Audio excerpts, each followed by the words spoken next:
hindi bumabaha. Hindi bumabaha sa kasiguran. Eto, sa Sumalot Seawall, 100 million. Lungib Embankment, 80 million. Himaoyan Flood Control, 75 million. Kagpagol River Control, 45 million. Suji River Control, 25 million. Poblasyon Drainage, 60 million. 385 million sa bayan na hindi naman bumabaha. Tingnan mo yan, mga kaibigan. Hindi bumabaha sa kasiguran. Flood-free. Pero ang laki ng pera na inilagay. Samantalang, yung lugar naman na binabaha, walang budget. Ano yan? Ganyan po. Duterte, no? Flood control funds, scam. Yan po, yan mga kaibigan, no? So, meron po tayong mga references dito. Hindi po ito gawa-gawa lamang, no? May references tayo. So, ito pa, may shortcut orders, bypass protocol, no?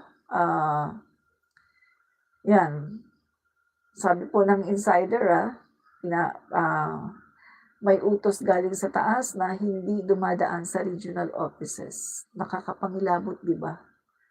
Nakakapangilabot, guys. Ang korupsyon nasa loob ng gobyerno ng Duterte administration, no? So may utos galing sa taas na hindi dumadaan sa regional offices, diretso sa district engineers. Walang memo, Viber lang, no records, no accountability. At isa lang ang goal, makalusot ang mga proyekto kahit bulok. You would not even run your family budget this way. Why was Duterte government allowed to run the national budget like a crime syndicate? Diba? So, kung titignan natin yung mga projects, dapat dinadaan yan sa bidding, no? May bidding at dapat ay inaaprubahan ang budget ng Kongreso. Pero dito po, no, sa ginawa po ng dating Pangulong Duterte, hindi alam ng Congress at wala nang bidding-bidding, basta binibigay na lang doon sa contractor. Walang bidding-bidding. Katulad po ng ginawa nila sa Parmali, di ba? Walang bidding-bidding.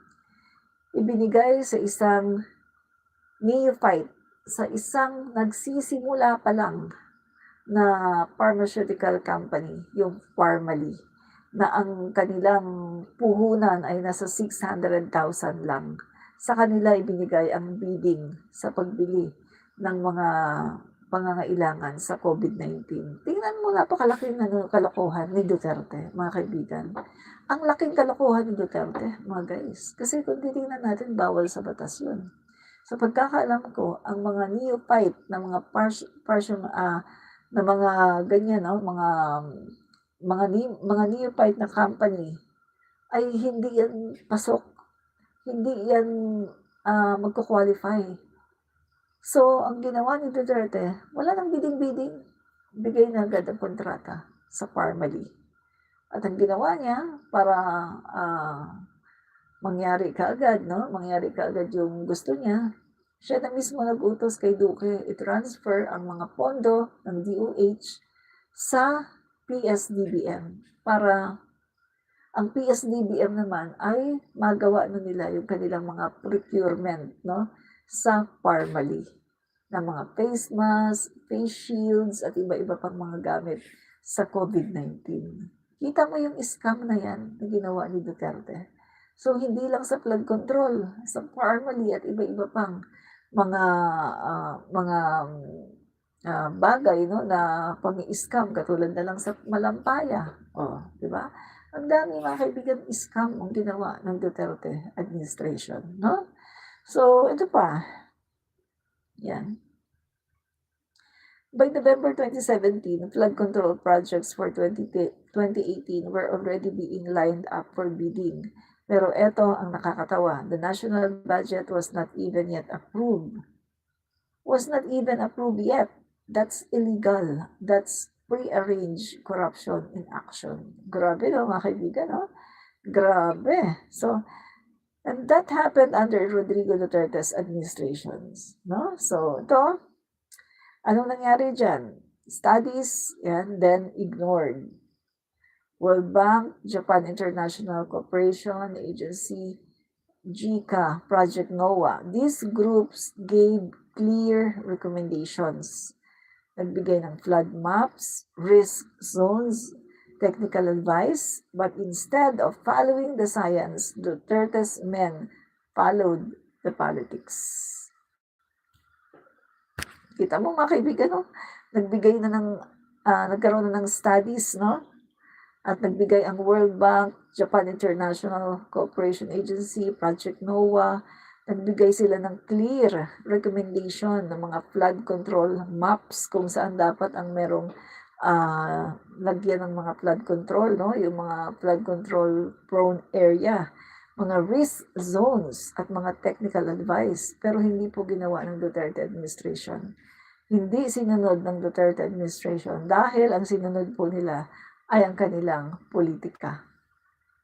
Ang mga kaalyado, malaki ang bigayan. Pag hindi ka kaalyado, wala ka. 2 million ka lang. Kaya pala nangyari no, sa anak niya, 51 billion kasi anak niya. Sabi nga, di ba, first time in the history of the Philippines ng isang kongresista ay nagkaroon ng 52 million. First time. Unprecedented, mga kaibigan. Parang hari, no?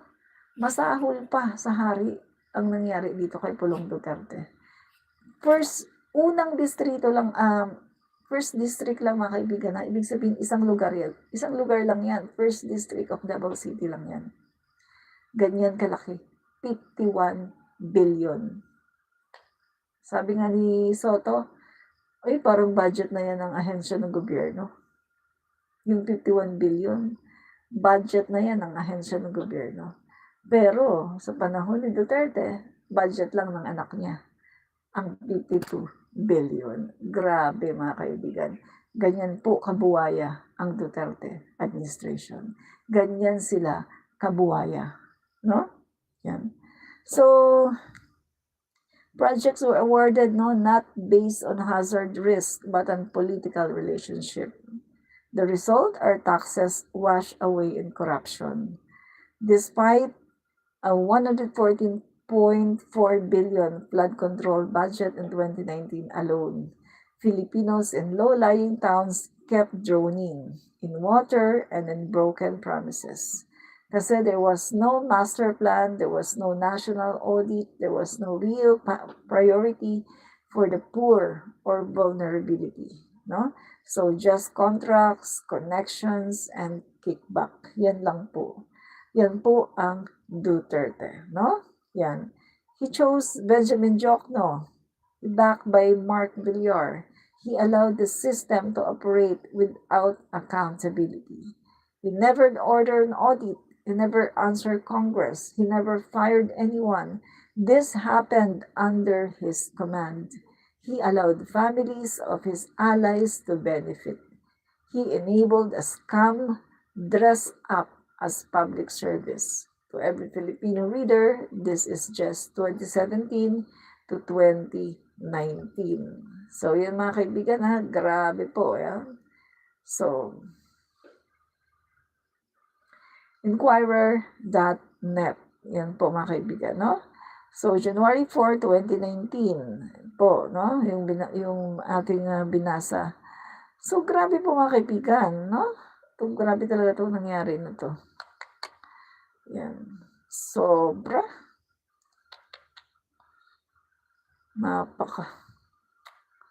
Walang kaawa-awa, no? Walang kaawa-awa sa mga Pilipino.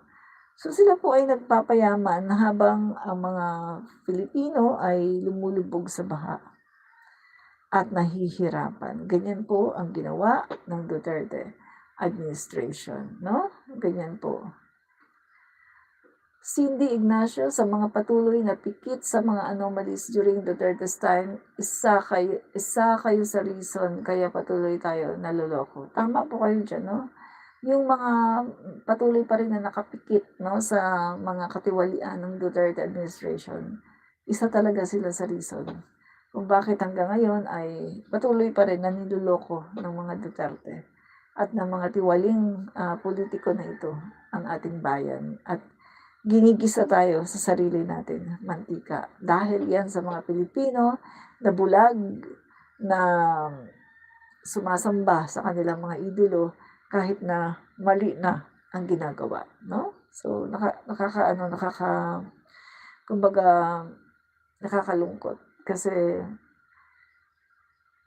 kumbaga namimili ka ng ang ganito ginagawa nila, namimili sila ng politiko hindi ayon sa character, hindi ayon sa mga nagawang tama, hindi ayon sa magandang,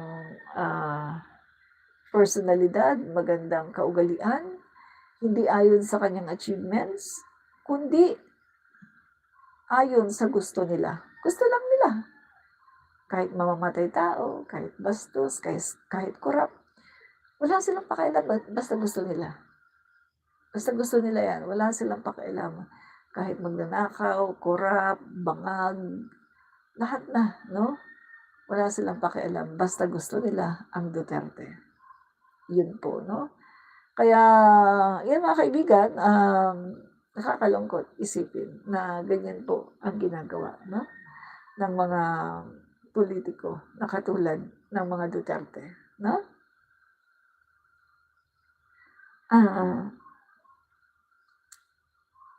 Okay. So sabi ni Ray Novesio, I will not forget you if this is true, but if you spread lies, you will earn what you sow. Lahat ng mga sinabi ko dito ay merong references, no? Meron tayong mga sources, no? Real news, mga balita, real datas, no? So, kinuha natin ang ating sources. Dito tayo kumuha sa, okay, pakita ko sa inyo ang sources natin. Yan. Newsinfo.inquirer. Pangalawa, newsinfo.inquirer.net.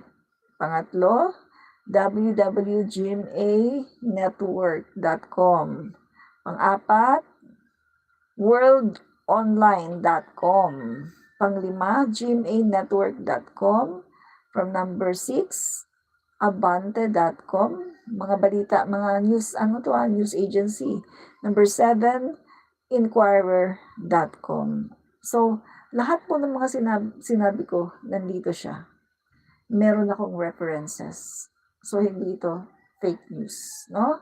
Meron akong references. Hindi po ako katulad sa Vice President niyo, Sara Duterte, na pag sinabing, ay, ginawa ng mga kongresista, pinaghatian nila yung budget, pagkatapos walang pinapakita.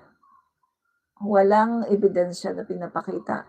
Walang references, kundi yung bibig lang niya. Hindi po ako ganun. Hindi ako katulad ng Vice President niyo na chismosa, mapanirang puri, mapaggawa ng kwento. Hindi ako ganyan, no? Ibahin niyo ako. Kasi pag nagsalita ako, palagi akong may reference. Palagi akong merong pinaguhugutan, mga tunay na mga balita, mga tunay na mga data. Dahil ayoko nang nagkakalat ng fake news dahil babalik yan sa iyo eh. 'Di ba? Ang ating prinsipyo sa buhay, the golden rule. Ano ba yung golden rule? Hindi niyo ba alam yun? Huwag mong gawin sa iba ang ayaw mong gawin sa iyo. Or gawin mo sa iba ang gusto mong gawin sa iyo. Yan yun. Ayaw mong gawan ka ng masama, huwag ka rin gagawa ng masama sa kapwa mo. Ayaw mo na sinisiraan ka, huwag ka rin manira sa kapwa mo. Gusto mo gawan ka ng kabutihan, ay dapat kabutihan din ang pinapakita mo sa kapwa mo. The golden rule, yan po ang ating prinsipyo. Na? What you sow is what you reap. Kung anong tinanim mo, yun ang aanihin mo. Magtanim ka ng maganda, maganda ang aanihin mo. Magtanim ka ng pangit, pangit ang aanihin mo. Magtanim ka ng kasinungalingan, kasinungalingan din ang babalik sa'yo. So, the golden rule, yun ang ating batayan sa ating pagla-live, sa ating pagbabalita. No? Gawin mo sa iba ang nais mong gawin sa'yo.